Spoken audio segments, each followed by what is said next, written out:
Dear students, last lecture में हमने पढ़ा था कि रेस्पिरेटरी सिस्टम या श्वसन तंत्र की क्या संरचना होती है और ये किस तरह से काम करता है। आज हमारा एक स्पेशल टॉपिक है कि ये रेस्पिरेशन की मैकेनिज्म क्या होती है। What is the mechanism of respiration. तो रेस्पिरेशन की जो मैकेनिज्म होती है उसको हम तीन भागों के अंदर बांटते हैं। पहला है फुफ्फुसीय संवातन, जिसको इंग्लिश में कहा जाता है ब्रीदिंग। तो फर्स्ट है ब्रीदिंग, जिसको कहते हैं फुफ्फुसीय संवातन। सेकंड है गैसीय विनिमय, जिसे कहते हैं gaseous exchange. And third gaseous exchange and transportation of gases in blood, रक्त में गैसों का परिवहन। तो तीन है। फर्स्ट है ब्रीदिंग, जिसको हम नॉर्मली कहते हैं सांस लेना। सेकंड है गैसियस एक्सचेंज और थर्ड है transportation of gas through blood in the body. अब फर्स्ट टॉपिक इसमें आता है ये फर्स्ट टॉपिक हमारा सांस लेना, जिसको हम कहते हैं ब्रीदिंग। जब हम रेस्पिरेशन पढ़ते हैं तो नॉर्मली एक टर्म आती है कि भाई रेस्पिरेशन में ऑक्सीजन ली जाती है और CO2 बाहर निकाली जाती है। ऑक्सीजन ली जाती है और CO2 बाहर निकाली जाती है। Intake of oxygen and exit CO2। तो इसको हम सांस लेना, ब्रीदिंग या फुफ्फुसीय संवातन कहा जाता है। इसको हम दो भागों में बांटते हैं, इन रेस्पिरेशन एंड एक्सपिरेशन।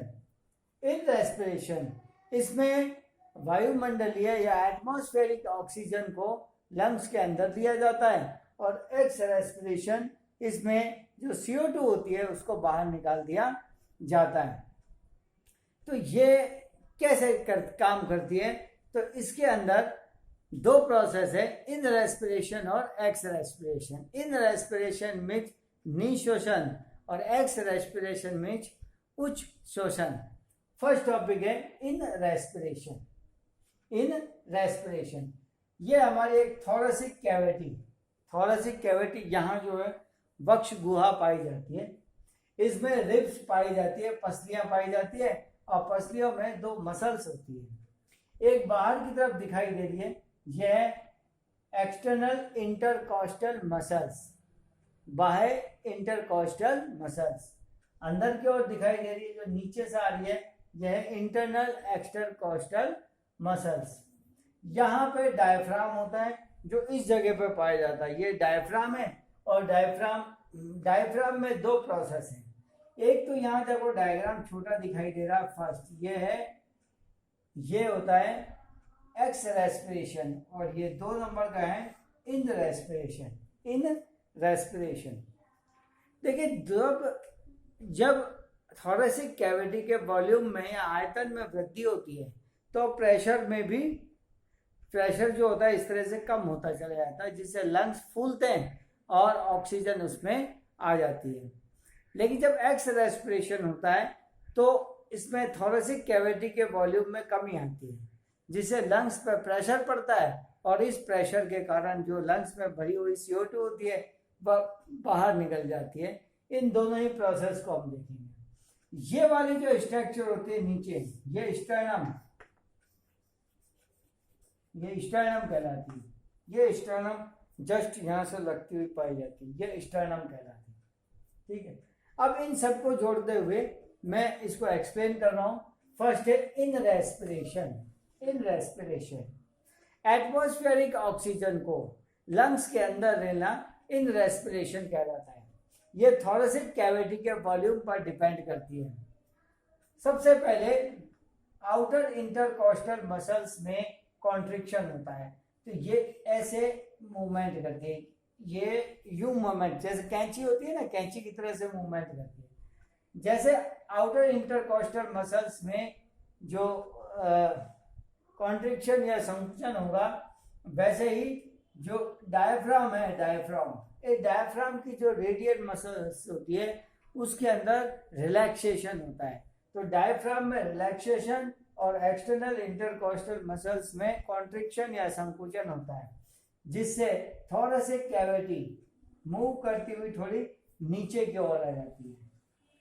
तो इसके साथ में लगे हुए जो लंग्स होते हैं वो लंग्स भी फैल जाते हैं और उसमें प्रेशर कम हो जाता है और एटमॉस्फेयर की जो ऑक्सीजन है नॉस्ट्रिल या नाक के थ्रू लंग्स के अंदर आ जाती है, इसमें आती है, इसीलिए इसको इन रेस्पिरेशन कहा जाता है। सेकंड है एक्स रेस्पिरेशन, जो इस फर्स्ट पॉइंट से बताया, एक्स रेस्पिरेशन। रेस्पिरेशन के दौरान CO2 बनती है, ये CO2 हमारे लंग्स में इकट्ठी हो जाती है और CO2 का लंग्स से एटमॉस्फेयर में निकलना, CO2 का लंग्स से एटमॉस्फेयर के अंदर आना, ये एक्स रेस्पिरेशन या उच्च वसन कहलाता है। इसमें जो आउटर इंटरकोस्टल मसल थी जिसमें कॉन्ट्रिक्शन हुआ था, अब इसमें रिलैक्सेशन होगा। साथ में जो इंटरनल इंटरकोस्टल मसल्स है इसमें कॉन्ट्रिक्शन या संकुचन होगा। साथ ही साथ जो डायफ्राम की रेडियल मसल्स होती है उसमें भी कॉन्ट्रिक्शन होता है, जिससे ये कैंची की तरह से ये वापस अपने पहले वाली जगह पे आ जाती है, वापस पहले वाली जगह पे आ जाती है, जिससे थोड़े से कैविटी या वक्ष गुहा के साइज में या यूं कहें कि वॉल्यूम में कमी होती है। वॉल्यूम में कमी होती है तो फेफड़े भी या लंग्स भी पिचकते हैं। जैसे जैसे लंग्स पिचकते हैं इसमें प्रेशर बढ़ता चला जाता है और इस प्रेशर के कारण इसमें भरी हुई CO2 बाहर आ जाती है। इसको कहते हैं एक्स रेस्पिरेशन या उच्च श्वसन। जैसे मान लीजिए ये एक चीज है, ये एक बार तो एक्सटर्नल इंटरकोस्टल मसल्स में कॉन्ट्रिक्शन होता है और दूसरी बार इंटरनल, तो जैसे कैंची चलती है ना इस तरह से होता रहता है। एक में वॉल्यूम में कमी आती है थोड़ा से कैविटी के, और एक में वॉल्यूम में वृद्धि होती है, जिससे लंग्स कॉन्ट्रिक्ट भी होते हैं, रिलैक्स भी होते हैं, सिकुड़ते भी हैं और फैलते भी हैं। इसी से यह प्रोसेस आगे चलता है। सेकंड इसके अंदर जो होता है वह है गैसियस एक्सचेंज, गैसों का आदान प्रदान, गैसों का आदान प्रदान। रेस्पिरेशन के अंदर दो ही गैस काम में ली जाती है। फर्स्ट गैस जो होती है वो ऑक्सीजन एंड सेकंड CO2 होती है। तो ये हमारी लंग्स है, ठीक है, लंग्स। इस लंग्स में एटमॉस्फेयर से ऑक्सीजन एंटर करती है और ऑक्सीजन लंग्स से बाहर निकलती है। तो ऑक्सीजन एंटर करी और लंग्स से ये CO2 जो है बाहर निकल गई। इसको हम गैसियस एक्सचेंज कहते हैं, गैसियस एक्सचेंज कहते हैं। सीधी सी कहें कि लंग्स से CO2 का बाहर निकलना व O2 का अंदर की ओर आना गैसियस एक्सचेंज कहलाता है। यह एक लंग्स की तरह है एल्वोलाई, ये एल्वोलाई होती है जिसको कहते हैं वायु कूपिका, यहाँ वायु होती है। एटमॉस्फेयर में ऑक्सीजन का प्रेशर होता है 23 Hg, यहाँ होता है 105 Hg। CO2 का ले तो यहाँ प्रेशर होता है 40 Hg और यहाँ प्रेशर होता है 159 Hg के करीब, ठीक है, यहाँ प्रेशर होता है। तो सीधा सा इसको एक्सप्लेन करें तो कहें जब रेस्पिरेशन होता है तो इसके अंदर ऑक्सीजन एंटर करती है एल्वोलाई में, जहाँ पे इसका प्रेशर होता है 105 mm ऑफ Hg, या हाई प्रेशर होता है। इसमें जो ये ऑक्सीजन होती है ये तो डिफरेंट टिश्यूज में पहुंच जाती है। जब टिश्यूज में रेस्पिरेशन होता है तो वहां से CO2 उसके अंदर आती है, ठीक है। इस CO2 का जो प्रेशर होता है ये जो होता है ये होता है 159 mm ऑफ Hg और बाहर की ओर होता है 40 mm ऑफ Hg। तो यहाँ पे एल्वोलाई के अंदर इसका प्रेशर CO2 का ज्यादा होता है जबकि एटमॉस्फेयर में कम होता है, इसीलिए ये डिफ्यूजन के प्रोसेस से बाहर निकल जाती है। तो due to process of diffusion CO2 enter into the lungs and CO2 exit from the lungs known as gaseous exchange, gaseous exchange कहते हैं। अब इसका एक थर्ड पार्ट होता है रेस्पिरेशन का, वो थर्ड पार्ट ये है कि कि गैसों का ब्लड के साथ में ट्रांसपोर्टेशन होता है। तो transportation of gases through blood, blood में दो चीजें होती हैं, एक तो होती है आरबीसी और दूसरा होता है प्लाज्मा। आरबीसी में आपको पता है हीमोग्लोबिन होती है, यह ऑक्सीजन से रिएक्ट करती है और रिएक्ट करके oxy haemoglobin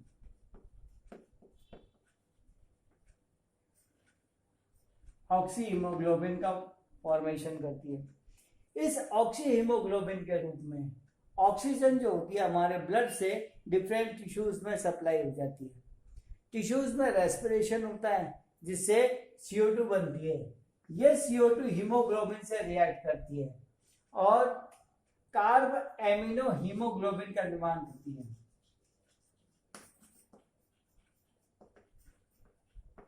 carb amino haemoglobin का फॉर्मेशन करती है। तो अब दो चीजें इसमें पता पड़ी कि ऑक्सीजन का जो ट्रांसपोर्टेशन होता है वो होता है आरबीसी के द्वारा। तो आरबीसी में हीमोग्लोबिन पाई जाता है। ये हीमोग्लोबिन ऑक्सीजन से रिएक्ट करता है और ऑक्सी हीमोग्लोबिन का फॉर्मेशन करता है।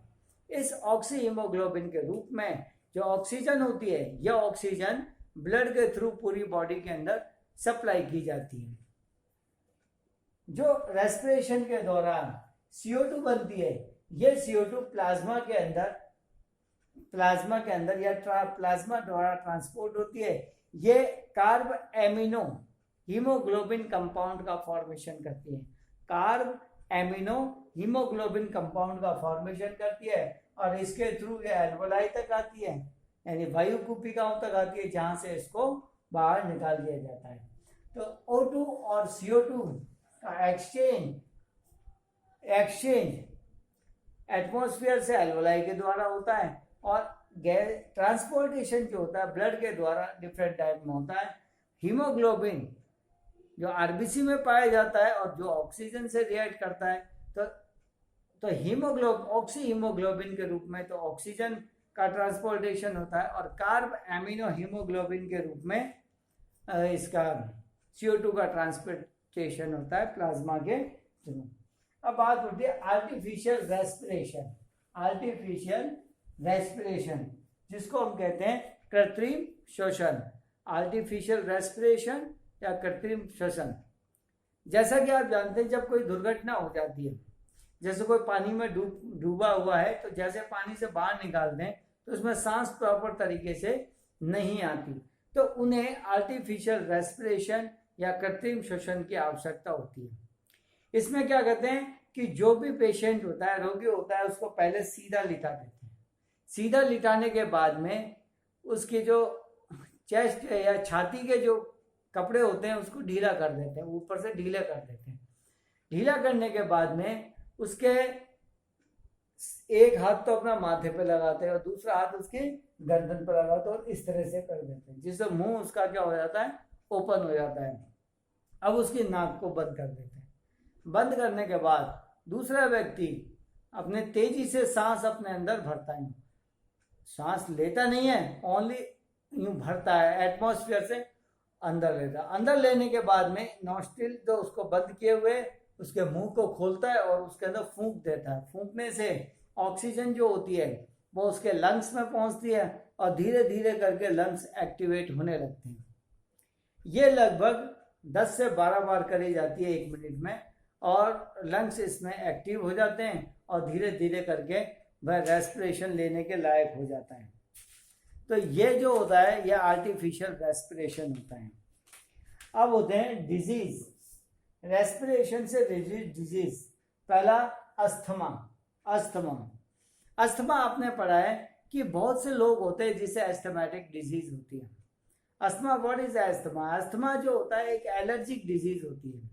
कुछ पर्सन इस तरह के होते हैं जिसे धूल से, ठीक है, मिट्टी के कण से, जिसे हम नॉर्मली कहते हैं डस्ट से और पॉलन ग्रेन से या और किसी भी से भी एलर्जी उत्पन्न हो जाती है। ये एलर्जी एक सेंसिटिव रिएक्शन है आवर बॉडी की, हमारी बॉडी की एक सेंसिटिविटी हो जाती है जिससे एलर्जी उत्पन्न हो जाती है। जब भी एलर्जी होती है तो होता क्या है, सांस लेने में कठिनाई होती है, सांस लेने में कठिनाई होती है, तीव्र खांसी आती है, सांस लेते हैं तो उसमें सांस के साथ में आवाज आती है, तो इस तरह की डिजीज हो जाती है। इससे बचाव के लिए हम क्या करते हैं, इसमें एंटी एलर्जिक दवाइयाँ, एंटीबायोटिक दवाइयाँ तो हम लेते ही लेते हैं, साथ में जिससे हमें एलर्जी होती है, जैसे पॉलन ग्रेन से हो रही है, डस्ट से हो रही है, तो हमें आंधी वाले क्षेत्रों में या जहाँ बहुत बरसा हवा चलती है वहाँ पे हमें मास्क लगा के रखना होगा। तो precaution is better than cure. इसके अंदर सेकंड है ब्रोंकाइटिस, ये हमारा ब्रोंकियल्स वाला पार्ट होता है ट्रेकिया के अंदर। इन ब्रोंकाइटिस में इन्फेक्शन हो जाता है, इन्फेक्शन के कारण यहाँ पे स्वेलिंग आ जाती है, और स्वेलिंग होने से यहाँ दर्द होने लगता है, सांस लेने में कठिनाई होती है, इसको हम ब्रोंकाइटिस कहते हैं। एक होता है एम्फासाइसिस, जिसे वात स्फीति यानी एम्फाइसेमा कहते हैं, एम्फाइसेमा या वात स्फीति। ये हमारे एल्वोलाई है या वायु कूपिकाएं हैं, इसके अंदर एक निश्चित वॉल्यूम होता है, यहाँ से यहाँ तक एक वॉल्यूम, यानी उतनी वायु उसमें अंदर आ जाती है। अब मान लीजिए यहाँ पे एक्स्ट्रा एयर यानी स्मोकिंग के कारण या ऐसी जगह काम करना जब धुआं ज़्यादा होता है उसके कारण यहाँ पे एल्वोलाई के अंदर धुआं बढ़ जाता है, ठीक है, धुआं बढ़ गया, तब इसका वॉल्यूम क्या हो गया, कम हो गया। अब वॉल्यूम कम हो जाता है तो ऐसी स्थिति में यहाँ एयर कम आएगी, ऑक्सीजन कम आएगी, जिससे सांस लेने में हमें दिक्कत होगी, तो ये इनको एम्फाइसेमा कहते हैं। Emphysema is a specific disease which produced by smoking. Smoking से हम एक्स्ट्रा एयर को हमारी बॉडी के अंदर लेते हैं, यह एक्स्ट्रा एयर सीधी लंग्स में जा करके एल्वोलाई या वायु कूपिकाओं में डिपॉजिट हो जाती है, और डिपॉजिट हो करके ये इसके अंदर ल्यूमन या कैविटी होती है उसको कम कर देती है, जिससे एयर के लिए स्पेस ही नहीं बचता, और जब एयर के लिए स्पेस नहीं बचेगा तो हमें सांस लेने में तकलीफ होगी। फिर है सिलिकोसिस। सिलिकोसिस ऐसे वर्कर जो सिलिका की फैक्ट्रियों में काम करते हैं, रेत वगैरह होती है, क्रैशर होते हैं, वहाँ काम करते हैं, इनमें सांस के साथ में बहुत अधिक मात्रा में सिलिका उनके फेफड़ों के अंदर या लंग्स में चली जाती है, और सिलिका जाने से उनमें संक्रमण हो जाता है, इन्फेक्शन हो जाता है, जिससे उनमें डिजीज हो जाती है। जैसे इसके अंदर क्या होता है, एलर्जी हो सकती है, फेफड़ों में स्वेलिंग आ सकती है, यानी लंग्स में स्वेलिंग आ सकती है, और इससे इन्फेक्शन हो जाता है, जिससे लंग्स में बहुत सी डिजीज पैदा हो सकती है। स्ट्रेप्टोकोकस निमोनी नेक्स्ट डिजीज होता है, स्ट्रेप्टोकोकस निमोनी, जिसको हम निमोनिया कहते हैं। तो निमोनिया एक नॉर्मल डिजीज है जो स्ट्रेप्टोकोकस निमोनी बैक्टीरिया द्वारा होती है। इसमें हमारा रेस्पिरेटरी ट्रैक्ट जो है, यानी पूरा रेस्पिरेटरी सिस्टम जो होता है, ये अफेक्टेड हो जाता है, स्पेशली लंग्स के अंदर इन्फेक्शन हो जाता है, पानी इसमें भर जाता है। इसी तरह से जो रेस्पिरेटरी एरिया होता है इसके अंदर जो है बलगम आ जाती है, बलगम आ जाती है, कफ हो जाता है हमें बहुत ज़्यादा, खांसी बहुत ज़्यादा हो जाती है, दर्द होता है, पसलियाँ जो चलने लगती है, सारी इसके अंदर आता है। ये छोटे बच्चों में और बड़ी उम्र के व्यक्तियों में ज़्यादा होता है, क्योंकि इसमें इम्यूनिटी कम होती है। इससे बचने के लिए समय समय पर दवाई ली जाती है और साफ सफाई का विशेष ध्यान रखा जाता है। नेक्स्ट डिजीज है प्लूरिसी। प्लूरिसी ये हमारे लंग्स थे, लंग्स में या आउटर कवरिंग थी या इनर कवरिंग थी, बाह्य आवरण और अंतः आवरण। इसके बीच में एक कैविटी जिसे प्लूरल कैविटी कहा जाता है। इस प्लूरल कैविटी में कभी कभी इन्फेक्शन हो जाता है, और इस इन्फेक्शन के कारण इसमें स्वेलिंग आ जाती है। स्वेलिंग आने से जो लंग्स के मैकेनिज्म होती है, यानी सिकुड़ने और बंद होने की, कॉन्ट्रिक्शन एंड रिलैक्सेशन मैकेनिज्म में कुछ तरह से दिक्कत आने लगती है। साथ ही साथ यहाँ पे एक लिक्विड इकट्ठा हो जाता है, जिससे जो लंग्स का प्रॉपर फंक्शन नहीं हो पाता, और इससे जो डिजीज होती है उसे प्लूरिसी डिजीज कहते हैं। और लास्ट और हार्मफुल डिजीज है, last but very harmful disease है कैंसर। तो लंग्स कैंसर, हमारी जो लाइफ स्टाइल है बहुत चेंज हो गई है। ऐसी स्थिति के अंदर हम तंबाकू का, गुटखे का और धूम्रपान यानी बीड़ी सिगरेट का अत्यधिक सेवन करते हैं। इसमें एक तत्व होता है बेंजोपायरिन। ये बेंजोपायरिन बॉडी में जाता है और ओंकोजीन यानी कैंसर के जीन को सक्रिय करता है और ये लंग्स के अंदर कैंसर उत्पन्न होता है, जिसे लंग्स कैंसर कहते हैं। फर्स्ट स्टेज जो होती है उसके अंदर एक गांठें अंदर की ओर बनना प्रारंभ हो जाती है। इन गांठों को या ट्यूमर्स को यदि ऑपरेशन करके उसी समय निकाल दिया जाए तब तो रोगी के ठीक होने का समय रहता है, लेकिन यदि ये बहुत ज़्यादा बढ़ जाता है, मैलिग्नेंट कैंसर हो जाता है, इसमें जो ट्यूमर बनता है फिर बिगड़ता है, बनता है फिर बिगड़ता है, आपको दिखाई देगा 10 दिन बाद फिर ठीक हो जाएगा, फिर हो जाएगा, फिर ठीक हो जाएगा। ये लास्ट स्टेज होती है। इस लास्ट स्टेज के अंदर कोई उसकी ट्रीटमेंट नहीं होता, कीमोथेरेपी भी ट्रीटमेंट नहीं होता। इसके अंदर क्या होता है, वजन लगातार कम होता रहता है, सांस लेने में दिक्कत आती है, निगलने में दिक्कत आती है और कैंसर संबंधी जितनी भी बीमारियाँ होती है इससे प्रोड्यूस हो सकती है। तो students, it is the small topic respiration in human being. It contain only 2 topics. What is the structure of lungs and what is the mechanism of lung. इसके अलावा उसमें कुछ डेफिनेशन और दी हुई है। इन डेफिनेशन को मैं आपका नोट्स के रूप में भेज चुका हूँ, आप इनको लिखना और याद करना। Thank you.